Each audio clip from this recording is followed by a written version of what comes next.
साई बंदगी सतनाम, बंदी छोड़ सतगुरु कबीर साहिब की जय हो। हम जो ये 52 अक्षर या किसी भी भाषा के अक्षर जब जब के हम परमात्मा को पाना चाह रहे हैं, लेकिन अपना खुद का विवेक लगाइए, इन अक्षरों में परमात्मा नहीं है, क्योंकि परमात्मा अक्षरों से पहले भी था और अक्षरों के बाद भी रहेगा। और जब ये अक्षर नहीं थे, परमात्मा तब भी था। जब ये अक्षर नहीं थे, तब परमात्मा को किस नाम से जानते थे? इंसान ने अक्षरों की उत्पत्ति की, उसके बाद उसने परमात्मा के भी नाम रख दिए। लेकिन हम आज ये सोच रहे हैं कि हम नामों को जप जप के, इन अक्षरों को जप जप के परमात्मा को पा लेंगे, तो ये बिल्कुल भी संभव नहीं है, क्योंकि परमात्मा का वास इन अक्षरों में नहीं है। आज जो सत्संग होगा, उस सत्संग के माध्यम से सतगुरु नितिन साहब जी ने सारे के सारे वेद खोल के रख दिए हैं। इस सत्संग को सुनने के बाद आपका कोई भी किंतु परंतु नहीं रहेगा। तो आशा करते हैं आप सत्संग को पूरा विवेक लगा के और पूरी बुद्धि लगा के सुनेंगे। मालिक की अपार कृपा है जो आज इस गांव में मूल ज्ञान का प्रचार होने जा रहा है। बहुत बड़े भाग होते हैं उन जीवों के जो अपने पूरे जीवन काल में एक बार भी इस मूल ज्ञान को सुन पाते हैं, और उससे भी बड़े भाग होते हैं उन जीवों के जो इस ज्ञान को थोड़ा सा भी समझ पाते हैं। लेकिन समझ उसी की आता है जिस पर मालिक की दया हो, जिस पर परमात्मा की मोहर लगी हो। नहीं तो कुछ भी समझ में नहीं आता। क्या बोल के चले गए, 1 घंटा क्या समझाया, कुछ समझ में नहीं आएगा। ये मालिक की अपार कृपा है, अगर एक भी बात समझ में आ जाए तो आज उसी आत्मज्ञान का प्रचार करेंगे जिसके लिए परम पिता परमात्मा इस काल की नगरी में, इस मृत्यु लोक में संतों को भेजते हैं। संत हमें समझाते हैं कि रहना नहीं देश बेगाना है। जिस दुनिया को तुम अपना देश मान बैठे हो, जिस घर को, जिस बार को अपना तुम सब कुछ मान बैठे हो, ये तुम्हारा नहीं है भाई।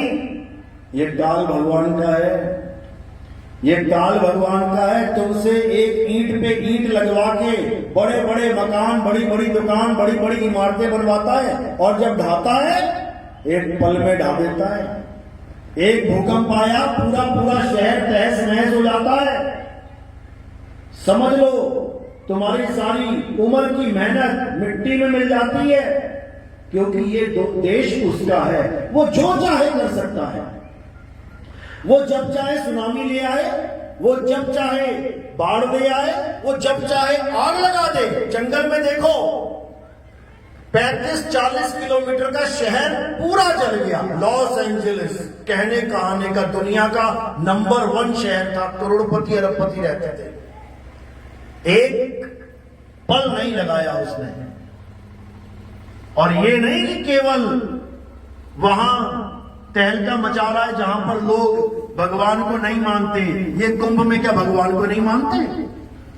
इस कुंभ में, महाकुंभ में इतनी बड़ी जन सैलाब के बीच इतना बड़ा कांड करवा दिया उसने। वही काल भगवान है, समझ लो।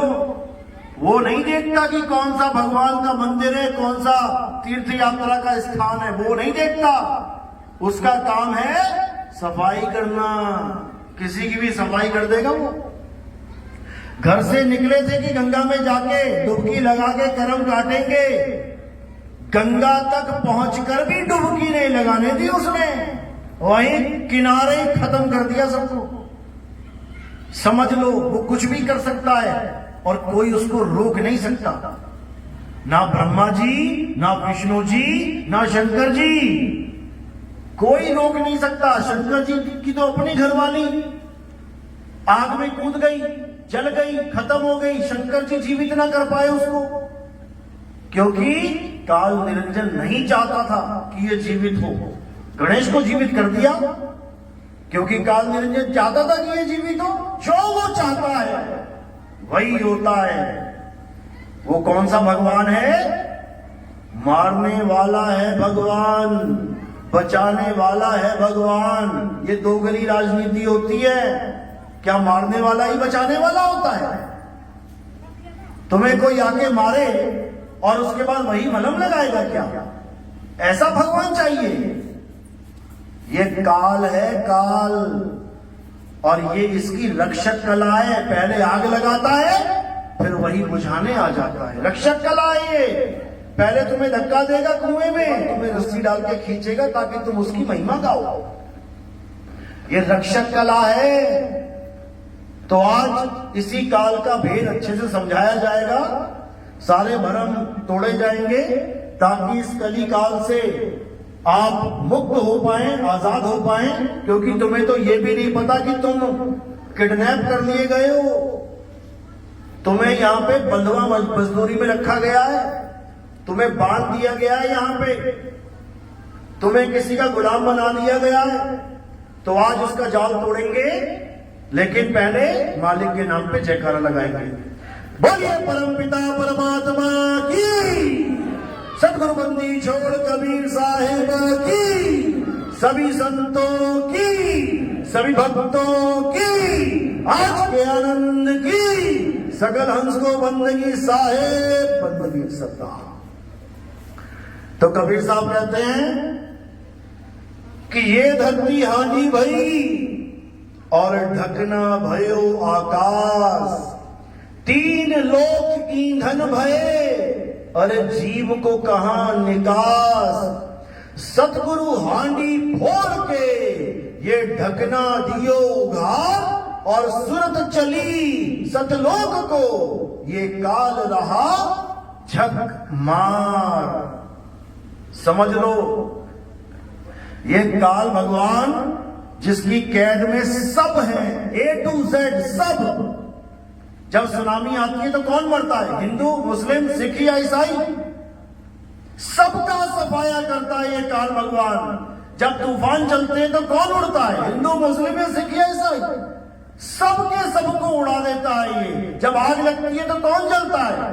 हिंदू, मुस्लिम, सिख या ईसाई? सबके सब जलते हैं। जब भूकंप आता है तो कौन मरता है? किसका घर टूटता है? हिंदू, मुस्लिम, सिख या ईसाई? सबका। तो किसका सगा है ये? किसका बोलूं इसको मैं? ये किसी को बख्शता ही नहीं है। अरे तीन लोग एक जेल है, और पाप पुण्य दो जाल, ये सारा जग भोजन बना, और खाने वाला काल। किसका नाम ले, किसको छोड़ेगा ये किसी को ना छोड़ता। इसका काम ही पैदा करके, पाल के खात्मा करना है। ये किसी को नहीं बख्शता।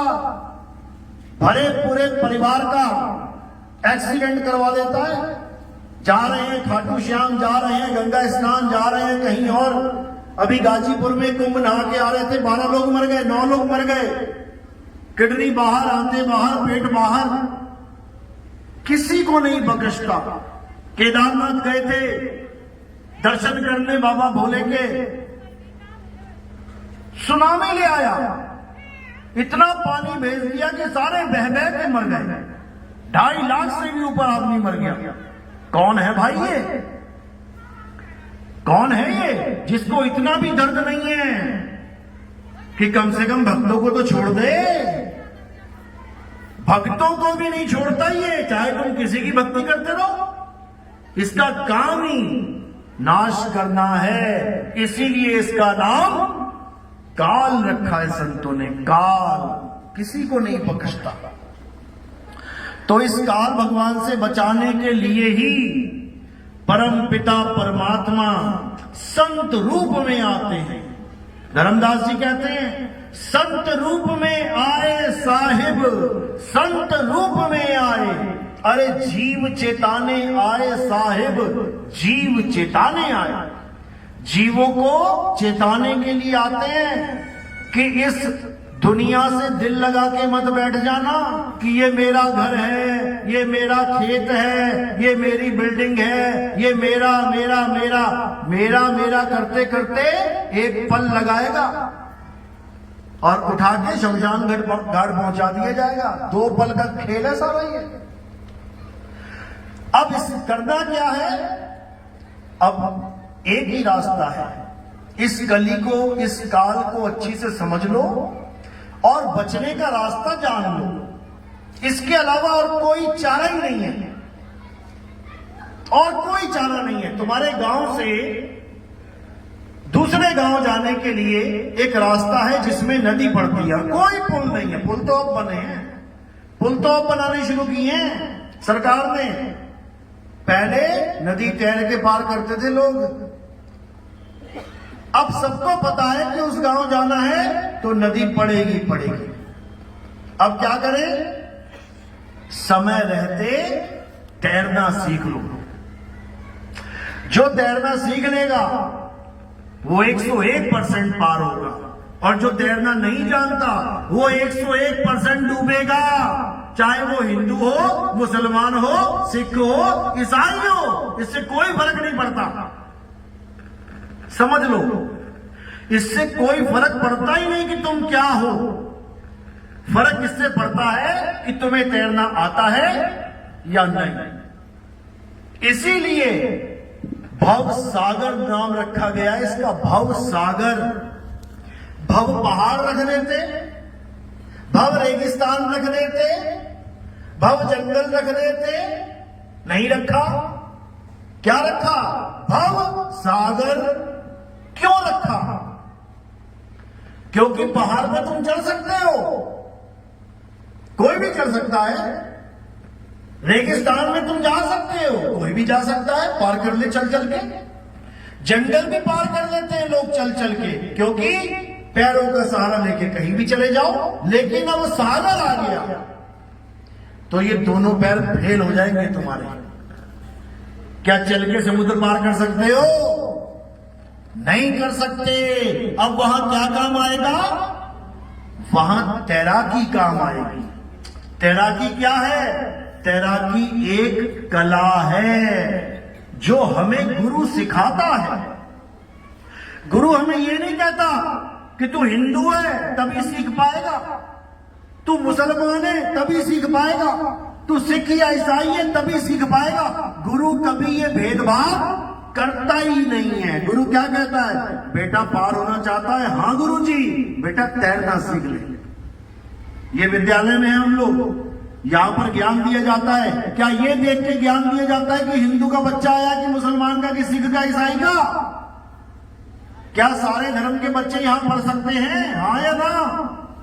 हाँ। तो फिर ज्ञान किसी धर्म का, ज्ञान किसी जात पात का गुलाम नहीं है।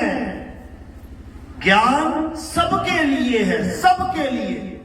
जो इस धरती पे आ गया इंसान चोले में, ज्ञान उसके लिए है। क्योंकि एकमात्र इंसान चोला ही इस मुक्ति का द्वार है, उसके अलावा और कोई द्वार नहीं है, कोई भी नहीं। क्यों? क्योंकि केवल इंसान ही ये बात समझ सकता है कि मृत्यु से पहले, मृत्यु से बचने का साधन क्या है, वही समझ सकता है केवल। जानवरों को समझाओगे नहीं समझेंगे। कुत्ता, बिल्ली, हाथी, घोड़ा, तोता, कुछ भी नहीं समझ पाएंगे तुम्हारी बात। कौन समझ सकता है?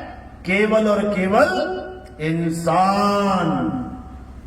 इसीलिए इंसान जन्म को सबसे अनमोल जन्म बोला गया है। मानुष जन्म अनमोल है और मिले न बारंबार। तरवर जो पत्ता गिरे और बहर न लागे डाल। एक बार अगर पत्ता पेड़ से गिर जाए तो तुम लगा नहीं सकते पत्ता उसको वापस। अब कब लगेगा वो? जब दोबारा पूरा मौसम बदलेगा, 1 साल के बाद, पतझड़ के बाद फिर बसंत आएगा, तब जाके उसमें दोबारा पत्ते लगेंगे। तो वो तो 1 साल में लग जाएंगे, लेकिन ये पत्ता एक बार गिर जाए तो 1,84 जन्म लेने के बाद मिलता है ये। समझ लो, 84 लाख जन्म लेने पड़ेंगे, कीड़े मकोड़े, सांप बिच्छू, गटर का कीड़ा, नाली का कीड़ा, कुत्ता बिल्ली सूअर, पता नहीं क्या क्या जन्म लेने पड़ेंगे। अभी जिससे घृणा करते हो सूअर से कि ये तो गंदगी खाता है, तुम्हें सूअर बना के गंदगी खिलाएगा सारी उम्र ये काल भगवान। अभी नहीं पता तुम्हें इस काल का जाल क्या होता है। तो साहिब समझा रहे हैं, अरे बचना चाहो काल जाल से, चीनो शब्द हमारा, और कहे कबीर अमर कर राखूं जो निज होए हमारा। कहते हैं इस काल भगवान से बचना चाहते हो तो मेरा नाम लो, मेरे शब्द को जान लो। अब काल भगवान ऐसा नहीं है कि वो उसके पास शब्द नहीं है, उसके पास भी शब्दों के ढेर है। काल भगवान भी भक्ति करवाता है, लेकिन मुक्ति वाली भक्ति नहीं करवाता। कौन सी भक्ति करवाता है? काल भगवान की भक्ति करने से, यानी मंत्रों जंत्रों की साधना करने से, राम राम राधे राधे अल्लाह अल्लाह वाहिगुरु वाहिगुरु करने से क्या होता है? रिद्धियां सिद्धियां आ जाती हैं। काल भगवान का जाल ही यही है। मंत्र जपवाएगा, नाम जपवाएगा, मुक्ति नहीं देगा, रिद्धियां सिद्धियां दे देगा। खेलते रहो दुनिया में, करते रहो चमत्कार, उसके बाद फिर 84 में लेके जाता है। तो क्या करना है ऐसी रिद्धि सिद्धियों का? तो कबीर साहब क्या कह रहे हैं? अरे सार शब्द में एक ही सिद्धि, और मुक्ति करे तहां सेवा, और सार शब्द का खेल निराला, जाने गुरुमुख भेवा। कि सार शब्द किसी रिद्धि सिद्धि का खेल नहीं है कि बाबा जी उड़ के दिखाओ, बाबा जी पानी पे चल के दिखाओ, बाबा जी आग में खड़े होके दिखाओ। ये काम नहीं है सार शब्द वालों का। सार शब्द वालों का क्या काम है? काल जाल से बचना चाहो, अगर यहां से निकलना है, इन रिद्धियों सिद्धियों के जाल से निकलना है, इस मायावी संसार से निकलना है, तो बेटा सार शब्द को जान ले। बीजक में साफ बोला, अरे सार शब्द कहीं बाची हो, मानो एतबारा, अक्षर पुरुषिक पेड़ और निरंजनवा की डारा। कि अगर बचना चाहते हो तो सार शब्द ग्रहण करो। सार शब्द कहीं बाची हो, लेकिन इस काल भगवान ने सार शब्द पे तो पर्दा डाल रखा है। और क्या नाम पकड़ा दिए लोगों को? कोई बोले राम राम, कोई अल्लाह अल्लाह, कोई वाहिगुरु वाहिगुरु, कोई गॉड गॉड, कोई राधे राधे, कोई हरे कृष्णा हरे राम। ये सारे 52 अक्षरों से बने हुए नाम काल भगवान ने सारे संसार में चला दिए। अब इन नामों को जप के लोगों को लग रहा है कि हम तो भक्ति कर रहे हैं, हम तो नाम जप रहे हैं। ये नाम जप नहीं रहे तुम, समझ लो ये 52 के जाल में फंस गए हो। साहिब समझा रहे हैं, अरे 52 के जंजाल में अरे फंस गया ये संसार, और सिमरन 52 का करे कैसे लागे पार। अरे 52 अक्षर जीवा धारा, आदि अक्षर जीभ्या से न्यारा, वाही को सत सिमरण कहिए, और सिमर सिमर नर उतरो पारा। 52 से परे सत्य है और 52 में असत्य है। कोई 5 नाम जपने में लगा, ज्योत निरंजन ओंकार निरंकार सोहम सतनाम। कोई 7 नाम 10 नाम जपने में लगा है, ओम कलियम हरियम शरियम सोहम सत्यम सत्य कबीर। ये सब 52 का खेल है। साहिब कह रहे हैं, जो नर पड़े 52 के फेरा, सो नर जानो काल के चेरा। जब 52 का टूटे डोरा, सहजे छूटे काल झकोरा। फिर नहीं आए फिर नहीं जाए, सार शब्द में रहे समाये।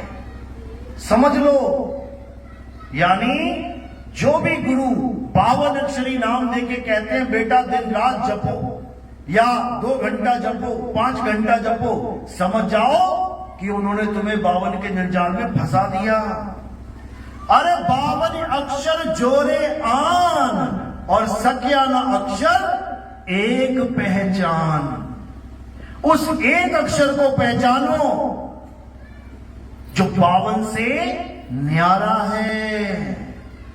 अरे 52 अक्षर लोक त्रय सब कुछ इन्हीं माही, और ये अक्षर खिर जाएंगे वो अक्षर इनमें नहीं। समझ लो, गणितदास जी कहते हैं अरे 52 अक्षर लेख राम रंग होरी हो, वो अक्षर यामे नाही राम रंग होरी हो।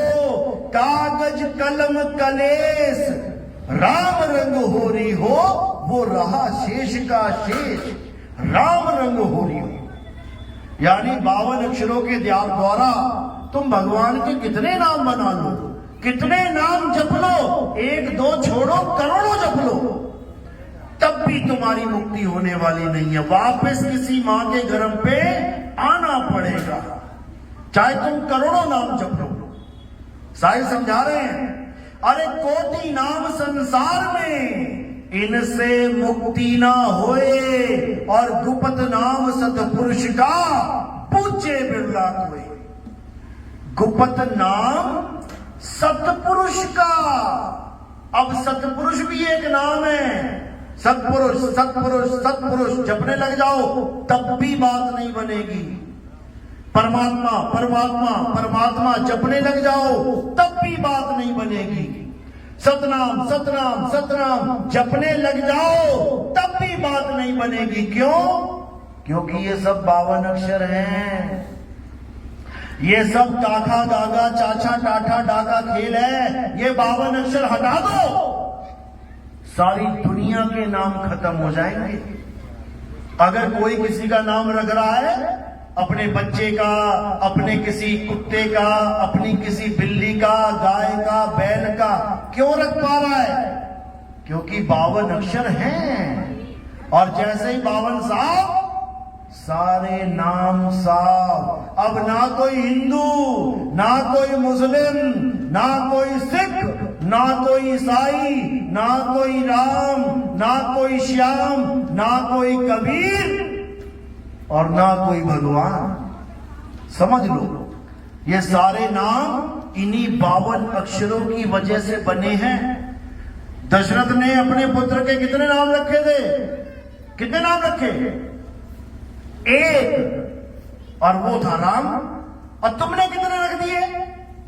अभी नेट पे सर्च करो भगवान नाम के 108 नाम, देखो जरा ये किसने रख दिए 108 नाम। भगवान हनुमान के 108 नाम किसने रख दिए? अंजनी ने तो एक रखा था, मेरा पुत्र अंजनी पुत्र हनुमान। ये 108 नाम किसने रख दिए?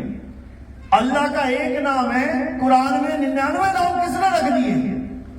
कुरान में अल्लाह के 99 नाम हैं। और क्या बोला गया कि लिखने बोलने वाले 60 नाम 99 हैं, लेकिन एक गुप्त नाम है जो इन 99 में नहीं आता।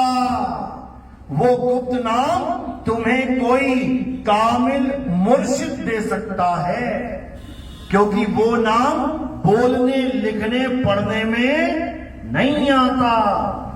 उस नाम को बोलने में होंठ कंठ जीभ नहीं लगती।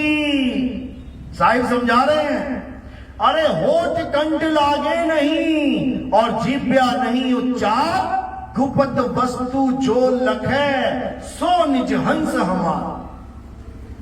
साहिब कभी नाम किसी को देते ही नहीं थे। जो आज बड़े बड़े पंथ कह रहे हैं कबीर साहब तो 5 नाम देते थे। बताओ, साहिब समझा रहे 5 नाम की करते भक्ति, उनकी कभी ना होवे मुक्ति। कितना समझाएं? अरे 5 नाम और 5 मुद्रा सोई निश्चय जाना। अरे किसके आगे पुरुष पुरातन तिनकी खबर ना जाना। परम पुरुष धर अधर तार हैं, और अधर तार के आगे उसके आगे कौन बताए। सभी शब्द में पागे, सब शब्दों में ही उलझ गए। मैं हिंदू हूं, मैं तो राम राम जपूंगा। मैं मुसलमान हूं, मैं अल्लाह अल्लाह जपूंगा। मैं सिख हूं, वाहिगुरु वाहिगुरु जपूंगा। मैं ईसाई हूं, मैं तो हालेलुया जपूंगा। बताओ, यही बंधन है, इसी बंधन को तोड़ना है। सबका मालिक एक है, तुमने उसके नाम रख दिए अलग अलग, और वो मालिक इस सृष्टि का मालिक नहीं है वो, कि ये दुनिया बना दी, तबाही से भरी हुई दुनिया। तुम्हें तो ये भी नहीं पता कि जिस लेंटर को मैं बना रहा हूं वही मेरे ऊपर गिर सकता है। अखबार खोल के देखो, जिस लेंटर को तुमने सोचा कि मेरे सिर पे छत आ जाए, वही उसकी कब्र बन गई। ऐसा निर्दयी नहीं है परमात्मा जो ऐसी निर्दयी सृष्टि बनाता। समझ लो, ये काल भगवान की सृष्टि है, 3 गुणों से चलती है। ब्रह्मा जी को रजोगुण देके सृष्टि की उत्पन्नता कराता है, विष्णु जी को सतोगुण देके सृष्टि का पालन करवाता है, शंकर जी को तमोगुण देके सृष्टि का नाश करवाता है। कौन है वो? उसका नाम है काल निरंजन, जिसको हम अलख निरंजन भी कहते हैं। यही है अलख निरंजन। साहिब समझा रहे हैं, अरे ज्योत स्वरूपी अलख निरंजन, तुम्हें राखे भरमाई हो, ए हंसा तू अमर देश का, बड़ा कालवश आई हो। ये दुनिया बनने से पहले तुम अमर लोक में रहते थे। अमर लोक में वहां जरा मरण का खेल नहीं है कि वहां पैदा होगा या कोई बड़ा होगा फिर मर जाएगा। ये खेल नहीं है वहां पे, ये खेल यहां चल रहा है। वो अमर लोक है, यानी वो सत्य है। तुम सत्य में थे, सत्य से दूर हो गए, आ गए जन्म मरण में। अब क्या करना है? अब वापस सत्य में जाना है। कैसे जाओगे? जब सतनाम को जानोगे। कैसे जानोगे? जब तुम्हें सतगुरु मिलेगा। केवल गुरु नहीं कि मैंने भी गुरु बना रखा है, जय गुरुदेव, मैंने भी गुरु बना रखा है, राधा स्वामी, मैंने भी गुरु बना रखा है। कोई भी गुरु A to Z, गुरु बनाने से बात नहीं बनेगी। सतगुरु चाहिए। सतगुरु कौन होता है? सतगुरु सोई सतनाम बतावे, बाकी गुरु कोई काम ना आवे। सतगुरु वो है जो सतनाम बताए। और सतनाम क्या है? क्या ये जपने वाला सतनाम है? हिंदी भाषा का सतनाम ये नहीं है। ये सतनाम तो उसकी महिमा गा रहा है कि नाम सत्य है, लेकिन कौन सा नाम सत्य है ये नहीं बता रहा। सतनाम का मतलब है सच्चा नाम। ये तुमने गुरु जी से जाके पूछना है कि गुरु जी मुझे सतनाम बताओ क्या है। लेकिन यहां क्या हो रहा है? यहां तुम नाम लेने जा रहे हो, गुरु तुम्हें जपवा दे रहा है, जपो सतनाम सतनाम सतनाम। अरे सतनाम तो एक सवाल है कि गुरु जी सतनाम क्या है वो बताओ। और यहां गुरु सतनाम जपाने में लगे पड़े हैं। सतनाम सतनाम सतनाम, यानी कि तुम जप रहे हो सच्चा नाम सच्चा नाम सच्चा नाम। अरे भैया सच्चा नाम है क्या? वो जपो, उसको प्राप्त करो। सच्चा नाम है क्या? तो सच्चा नाम कोई पावन अक्षरी नाम नहीं है कि उसको जपोगे। सच्चा नाम क्या है? अरे सत्य नाम कोई नाम नहीं, ये है आपन रूप। और जो जाने इस भेद को पावे आप स्वरूप। तुम्हारा सत्य स्वरूप ही सतनाम है। समझ लो, तुम्हारा सत्य स्वरूप क्या है? तुम्हारे पास 2 स्वरूप हैं, एक नकली और एक असली। नकली कहां है? ये नकली लेके बैठे हो, ये नकली स्वरूप है, ये मिट्टी में मिल जाएगा एक दिन। ये तुम्हारा स्वरूप नहीं है। तुम्हारा स्वरूप क्या है? सत्य स्वरूप यानी आत्म स्वरूप। तुम्हारा स्वरूप आत्मा है, शरीर नहीं। शरीर तो नाशवान पिंजड़ा है, हड्डी मांस लोथड़े चीथड़े। ये तुम नहीं हो। तुम कौन हो? अजर अमर अविनाशी आत्मा हो। यही कृष्ण जी समझा रहे हैं गीता में। हे अर्जुन, तू और मैं और ये समस्त राजागण, ऐसा कोई समय नहीं था जब तू, मैं और ये राजागण नहीं थे, और ऐसा कोई समय नहीं आएगा जब तू, मैं और ये राजा महाराजा नहीं होंगे। यानी भले हम सबके शरीर नष्ट हो जाएं, लेकिन हम फिर भी नहीं मरेंगे, नहीं मर सकते। अमर बीज हैं हम लोग। अगर हम मर जाएं तो फिर स्वर्ग नरक कौन जाएगा? मर ही गए तो खेल खत्म। अब यमदूत पकड़ किसको रहे हैं आपके? मैं तो मर ही गया। इसी को समझना है। तुम मरने के बाद भी नहीं मरते हो, दुनिया की नजरों में मर गए, लेकिन नहीं मरोगे, मर ही नहीं सकते। क्या करते हो फिर? देह छोड़ते हो, केवल देह छोड़ते हो, मरते नहीं हो। जैसे तुम किसी कमरे में रहने लग गए तो कमरा जीवित हो गया, उसमें से आवाजें आनी चालू हो जाएंगी। और तुम कमरा छोड़ के चले गए कहीं तो कमरा मृत हो गया, अब कुछ नहीं बोलेगा। तो ये है वो कमरा जिसमें तुम रहते हो। ये है वो पिंजड़ा, 5, 25, 3 का पिंजड़ा। ये है वो पिंजड़ा। पिंजड़े में आ गए, अब देखो कैसे बोल रहे हो। और पिंजड़ा छोड़ के चले गए, बोलते रहो, कितना ही कोई बोले तुम्हें। उठ जा बाबू, बोल ले बाबू, बात कर, कोई बात नहीं, बोलने वाला चला गया। इसी को समझना है। तो कौन है आप कौन है? आप आत्मा हैं, काया नहीं है। काया तो पंच भौतिक शरीर पकड़ा दी गई तुम्हें रहने के लिए। आत्मा का नाम सुना है ना सबने? किस किस ने सुना? हाथ खड़े करो। आत्मा, आत्मा सबने सुना है। सब अपनी अपनी आत्मा लेके आए हो साथ में। किसी की घर तो नहीं रह गई? देख लो, चेक करके हाथ लगाओ। हाथ लगा के देखो कहां छुओगे। इसी को समझना है। आत्मा 24 घंटे आपके साथ है। अगर आत्मा ने आपका शरीर छोड़ दिया तो यहां भी नहीं पहुंच पाओगे, वहीं गिर जाओगे कहीं पे। मंदिर गए, मस्जिद गए, गुरुद्वारे गए, चर्च गए, रास्ते में आत्मा ने शरीर को छोड़ दिया तो ना मंदिर पहुंच पाओगे, ना मस्जिद, ना गुरुद्वारे, ना चर्च।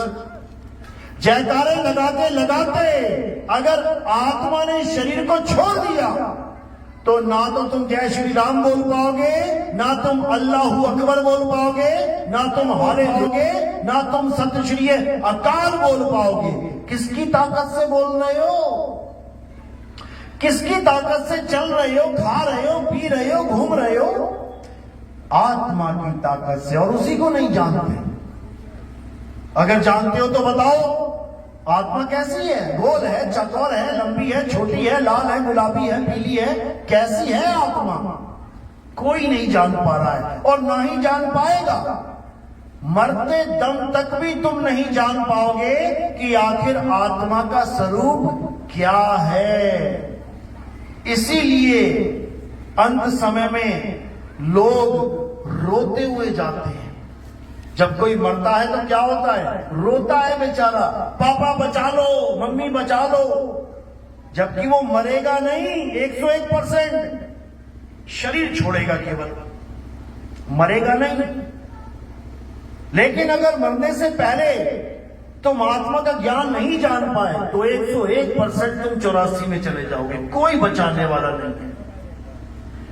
आत्मा के ज्ञान को जानना ही आत्मज्ञान कहलाता है। समझ लो, कबीर साहब और बाकी संत यहां मंत्र ज्ञान देने नहीं आए थे कि वो तुम्हें 5 नाम देने आए, तुम्हें 2 नाम देने आए, तुम्हें 7 नाम दे, ये काम करने नहीं आए थे।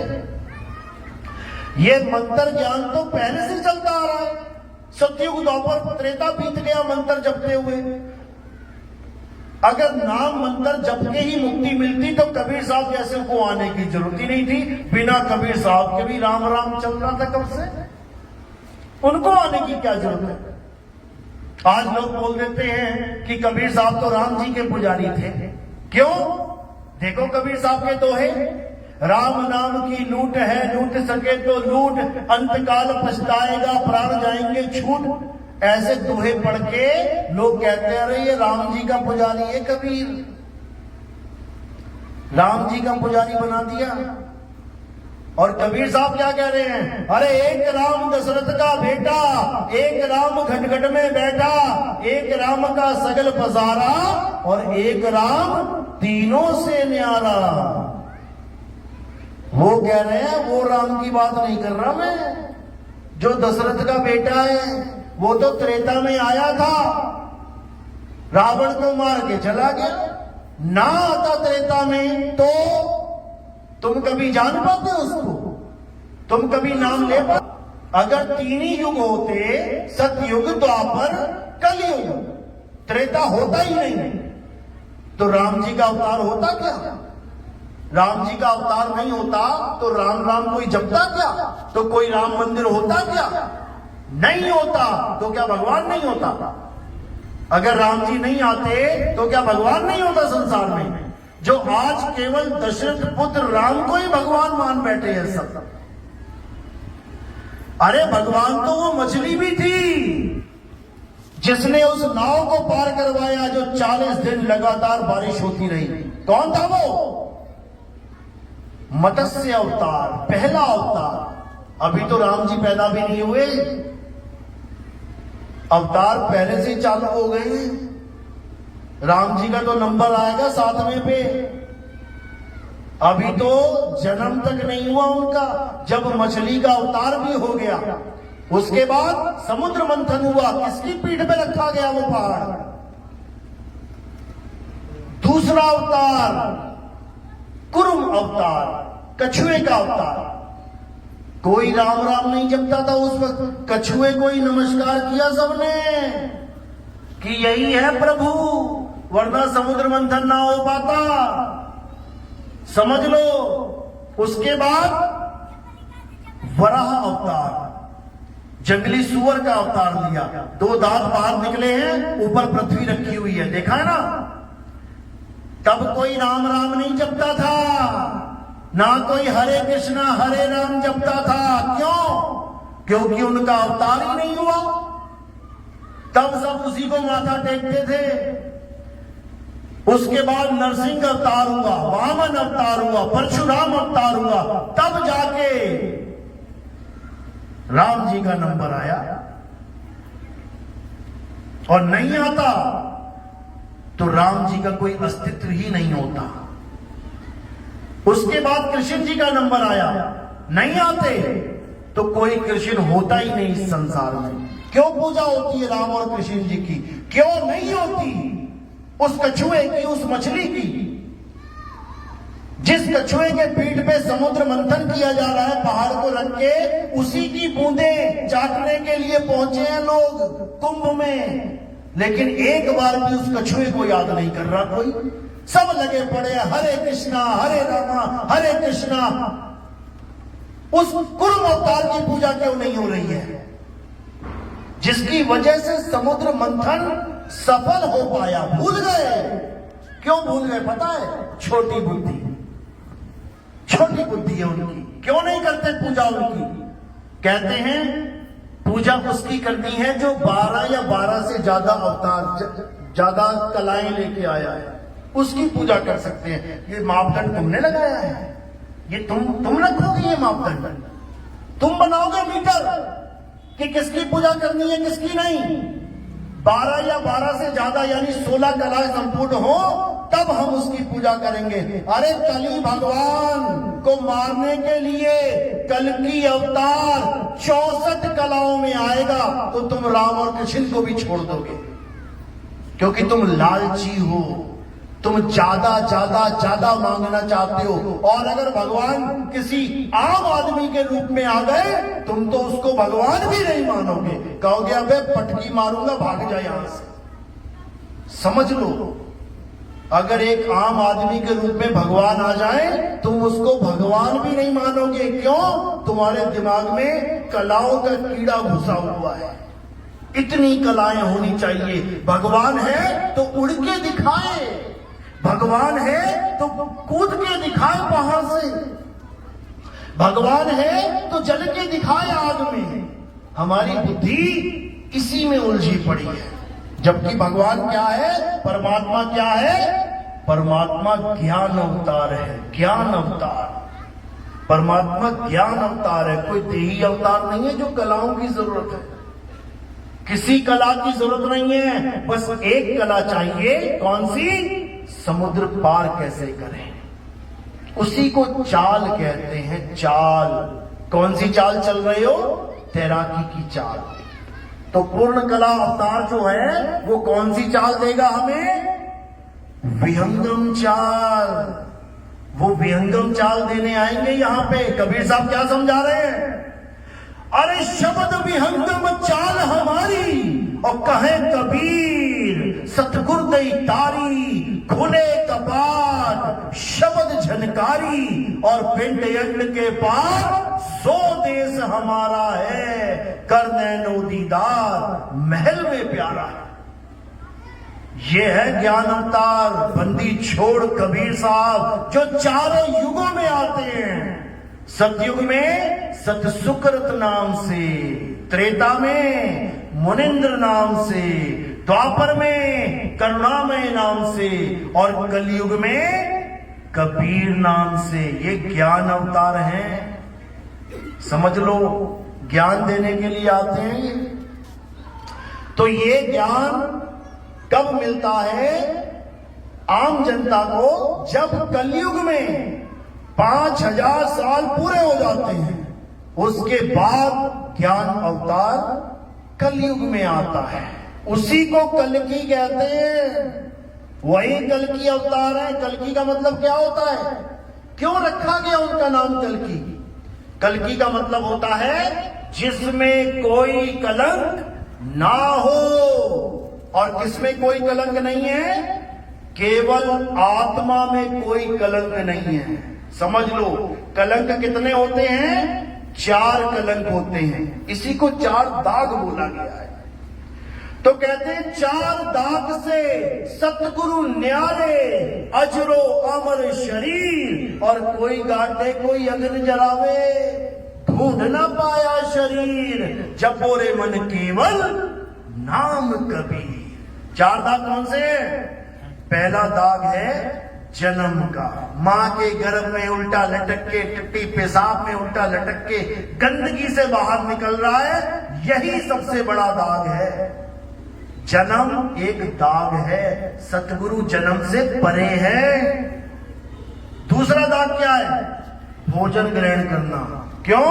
भोजन किसी ना किसी जीव को मार के खाया जाता है। बिना जीव को मारे भोजन करके दिखा दो। शाकाहारी हो तप्पी, गाजर, मूली, ये भी एक जीव ही है। ये भी जीव है, जीवन है इनमें भी, खाना पड़ेगा। समझ लो। लेकिन सतगुरु नहीं खाते, उनके जीव हैं, किसको दुख देंगे वो? तो कह रहे हैं तीसरा दाग शादी, ब्याह, व्यभिचार, इससे न्यारे हैं गुरुदेव।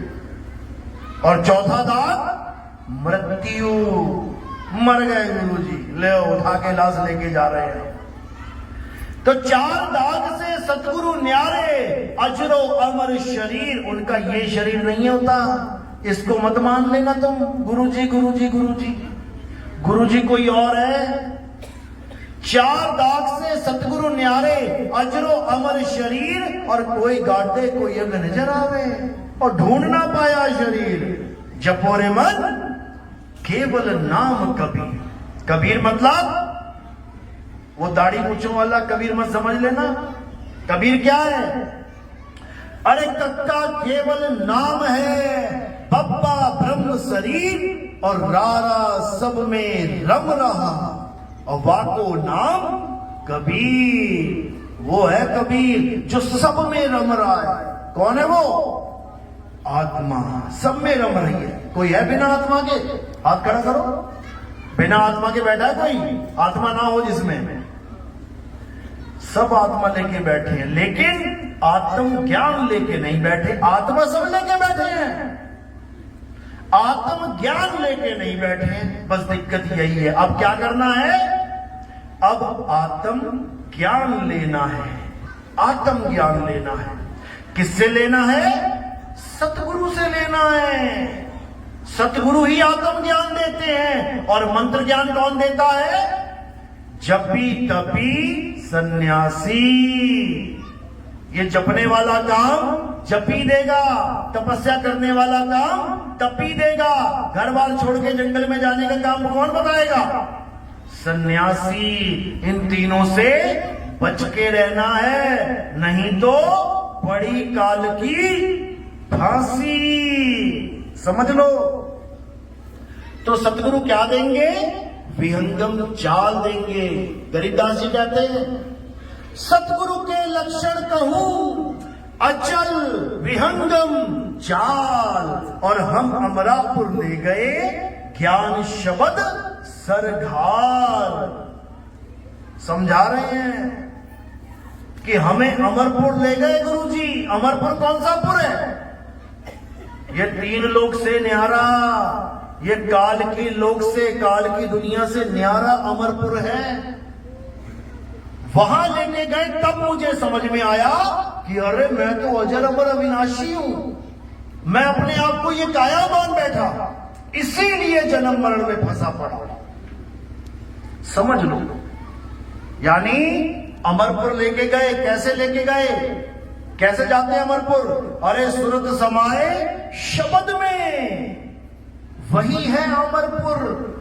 जब तुम्हारी सूरत शब्द में समाएगी, जितने वक्त के लिए समाएगी, अमर हो। तुम्हें पता लग जाएगा कि अमरता क्या होती है। समझ लो इसको। तो सतगुरु हमें आत्मा का ज्ञान देते हैं। जल में मीन प्यासी, मोहे देखत आवे हासी, आत्म ज्ञान बिना नर भटके, कभी काबा कभी काशी। यानी अपना ज्ञान, अपनी आत्मा का ज्ञान ना जानने के कारण कहां भटकने जा रहे हैं? कभी काबा कभी काशी। मुसलमान है तो काबा में भाग रहा है, हिंदू है तो काशी में भाग रहा है। फिर भगदड़ होती है, फिर मरमरा के घर पहुंच जाते हैं लाश बन के। अभी मक्का मदीना में चक्कर लगाने गए थे, 500 बंदा मारा गया। बताओ। अरे घर में ही अल्लाह अल्लाह कर लेते भाई। घर में नहीं मिलता क्या? नमाज पढ़ने के लिए तो कहीं भी पढ़ सकते हो, ना भी मस्जिद हो। खुले मैदान में मुसल्ला बिछा के वहां पे नमाज पढ़ ली, क्या वो अल्लाह कबूल नहीं करेगा? लेकिन नहीं, मक्का भागेंगे, मदीना भागेंगे। यही अज्ञानता है। हिंदू है तो काशी भागेगा। बताओ। और वाणी क्या गा रहा है? मेरे रोम रोम में बसने वाले राम। और रोम यहां है कि काशी में है? क्या होता रोम? तुम्हारे शरीर के रोए, इसको रोम कहते हैं। रोम रोम पुलकित हो जाना, आनंद आ जाना, अंदर है आनंद, काशी में नहीं है। इसी को समझना है। गा रहे हैं भजन, तुझ में राम मुझ में राम, अरे सब में राम समाया। और जब रामनवमी आती है तो मंदिर की तरफ भाग रहे हैं दोनों। अब कहां गया तेरा राम मेरा राम? अब पत्थर को राम मान लिया। समझ लो, असली राम कौन है? जो ना कभी जन्म लेता है, ना उसकी मृत्यु होती है। हे अर्जुन, ये आत्मा अजन्मा है, ये आत्मा नित्य है, ये आत्मा शाश्वत है, ये आत्मा स्थिर है, अचल है, ये आत्मा ही सत्य सनातन है। आज जो भगवा चोला पहन के पत्थर पूजने वाले ये अपने आप को सनातनी बता रहे हैं। सनातनी कभी पत्थर नहीं पूजता। कबीर साहब सनातनी थे, रविदास जी महाराज सनातनी थे। क्या बोला उन्होंने? अरे पाथर पूजे तो हरि मिले, तो मैं पूजू पहाड़, और वासे ये चाकी भली जो पीस खाए संसार। वो ये पत्थर पुजारी नहीं थे जो तुमने उनको भी बना दिया पुजारी। वो पत्थर छुड़ाने वाले थे, वो नाम जपने वाले पुजारी नहीं थे, वो नाम छुड़ाने वाले थे। समझ लो, जो नाम ये ब्राह्मण देते थे, जो नाम ये नकली गुरुआ लोग देते थे, कबीर साहब उसको छुड़वा देते थे। समझ लो, इसीलिए बोला गया सोई गुरु पूरा कहावे, जो दो अक्षर का भेद बतावे। एक छुड़ावे, छुड़वा देगा वो। क्या जपते हो? बाबा जी मैं राम राम जपता हूं, छोड़ दे इसे। तुम क्या जपते हो? मैं अल्लाहू अल्लाहू जपता हूं, छोड़ दे। तुम क्या जपते हो? मैं वाहिगुरु वाहिगुरु जप रहा हूं, छोड़ दे। तुम क्या जपते हो? मैं हालेलुया जप रहा हूं, छोड़ दे। कोई भी नाम जप रहे हो, छोड़ दे। तो करूं क्या? अपनी आत्मा को जान, जिस एक आत्मा की वजह से तेरे मुंह से अल्लाहू अकबर, वाहिगुरु, राम, श्याम, हनुमान, पता नहीं क्या क्या कौन कौन से नाम निकल रहे हैं, एक आत्मा की वजह से। वो आत्मा नहीं तो कोई नाम नहीं। इसलिए इन नामों को छोड़ और उस आत्मा को जान जिसकी वजह से ये नाम अस्तित्व में आए हैं। इसीलिए बोला एक छुड़ाए एक लथाए, तब प्राणी निज घर को जाए। निज घर यानी मेरा अपना घर। ये तो नकली घर है, ये काल भगवान का घर है। ये भले तुमने नाम करवा लिया और रजिस्ट्री करवा के, तुम्हारे नाम रहेगा नहीं है। देख लेना, तुम्हारे जाने के बाद किसी और के नाम पे चढ़ जाएगा। समझ लो, भगवान राम ने भी घोड़े दौड़ाए थे। जो मेरा घोड़ा पकड़ लेगा उसके साथ मैं युद्ध करूंगा, और जो मेरा घोड़ा नहीं पकड़ेगा उसकी हार स्वीकार होगी। वो जमीन अब हमारी है। यही होता है अश्वमेध यज्ञ। हम तो भगवान राम को सोच रहे थे कि वो सारी दुनिया ब्रह्मांड के मालिक है। वो तो जमीन नापने में लगे हुए हैं कि ये भी मेरा हो जाए, ये भी मेरा हो जाए। बताओ, एक आम आदमी वाला खेल चल रहा है, ये भी मेरा, ये भी मेरा। उसके बाद क्या भगवान राम का नाम है आज वहां पे, जिस जमीन पे घोड़े दौड़ाए थे? छोटे छोटे टुकड़ों में नाम है। एक बिस्वा मेरा, एक एकड़ मेरा, पता नहीं किस किस के नाम पे चले गए। भगवान की जमीन भी ले गए लोग। तुम्हारी कहां रहेगी? यहां यही भरम जाल है। अब इस जाल से निकलना है और अपने असली घर जाना है। असली घर कहां है? उसी को सतलोक कहते हैं। वो रामपाल जी वाला सतलोक नहीं है ये, कि बड़े बड़े पहाड़ हैं, दूध की नदियां हैं और इलायची अखरोट खाओ जाके वहां पे। कोई चीकू खा के आ रहा है, कोई कीवी खा के आ रही है। अरे ये चीकू कीवी ये 84 लाख जोनियां हैं। ये पेड़ पौधे 84 लाख योनियां हैं, और 84 लाख यहां हैं, वहां नहीं है। 84 लाख काल भगवान ने यहां पैदा कर रखी है। देखो ये पेड़ पौधे लगे हैं, ये 84 में फंसे पड़े हैं सारे। जो तुम फसल बो रहे हो, गेहूं, कनक, बाजरा, ये सब 84 लाख के जीव हैं। ये वहां नहीं है कि तुम चीकू खाओगे, आम खाओगे वहां जाके। वहां केवल एक स्वरूप होगा सबका, उसी को सत्य स्वरूप कहते हैं। इसीलिए उस स्थान का नाम संतों ने सतलोक रखा है। सतलोक यानी वहां सत्य ही सत्य है, असत्य कुछ है ही नहीं। लेकिन इन अधूरे गुरुओं ने सतलोक से भी आगे बना दिया। सतलोक से भी आगे जाएंगे, कहां? अलख लोक। उससे भी आगे अनामी लोक, अगम लोक। बताओ, 2 4 5 लोग तो तुमने ही बना दिए। फिर वहां उतने पुरुष भी बैठा रखे हैं। सतलोक में सतपुरुष बैठा है, अलग लोक में अलग पुरुष बैठा है, अगम लोक में अगम पुरुष बैठा है, अनामी लोक में अनामी पुरुष बैठा। 4 पुरुष यानी 4 परमात्मा तो इन लोगों ने बना रखे हैं। और साहिब कह रहे हैं कि ये 2 जगदीश कहां से आया? और कहो कौन बोल आया?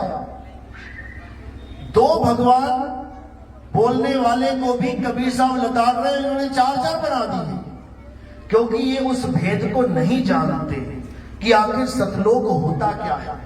सतलोक ही अलख लोक है। क्यों? क्योंकि उसी का पर्यायवाची नाम अलख है, यानी जिसको लखा नहीं जा सकता। उसी का नाम अगम है, जहां पर तुम्हारा गमन नहीं हो सकता, ऐसे नहीं जा सकते तुम। उसी का नाम अनामी लोक है कि उसका कोई नाम ही नहीं है। अनामी, जिसका कोई नाम ही नहीं है, उसका भी नाम अनामी लोक रख दिया गया, क्योंकि शब्द का कोई नाम नहीं है। शब्द अनाम है, नाम अनाम, अनंत रहत है, दूजा तत्व ना कोई। और कहे कबीर सुनो भाई साधो, भटक मरो मत कोई।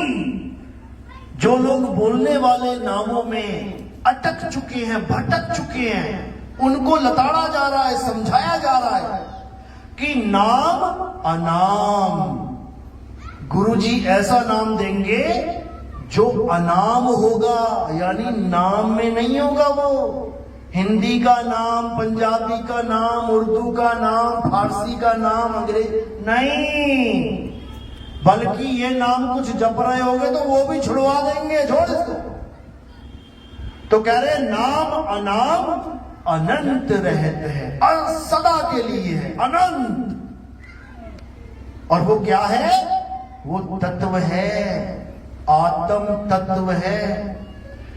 नाम अनाम अनंत रहत है, दूजा तत्व न कोई। उस एक तत्व के अलावा दूजा कोई तत्व अनंत नहीं है। वो अभी पैदा है, अभी खत्म हो जाएगा, बदल जाएगा, एक सा नहीं रह सकता। एक सा कौन रहेगा? परम तत्व, आत्म तत्व। उसी की बात कर रहे हैं। आत्म ज्ञान बिना नर भटके, कभी काबा कभी काशी। इसी आत्म ज्ञान यानी तत्व ज्ञान को जानना है, तत्व ज्ञान को, मंत्र ज्ञान को नहीं। प्यास लगती है तो पानी पीना है, पानी के नाम नहीं जपने कि गुरुजी ने 5 नाम दे दिए पानी के, जल वाटर नीर तोए पानी, जल वाटर नीर तोए पानी। प्यास बुझ जाएगी क्या? जपोगे तो प्यास बुझ जाएगी? कभी नहीं बुझेगी। पानी पीने से प्यास बुझेगी। तो पानी क्या है? तत्व है। और जो गुरुजी ने दे दिया वो क्या है? तत्व के नाम है। तो पूरा गुरु क्या करेगा? एक छुड़ाए, ये जल वाटर नीर तोए पानी, ये राम श्याम हनुमान, ये अल्लाह अकबर वाहिगुरु छुड़ाए, एक लखाए, तत्व लखाए। इसीलिए गीता के अध्याय 4 34वें श्लोक में क्या बोला गया? हे अर्जुन, जो ज्ञान मैं तुझे समझा रहा हूं, इस ज्ञान को प्राप्त करने के लिए तुम किसी तत्वदर्शी संत की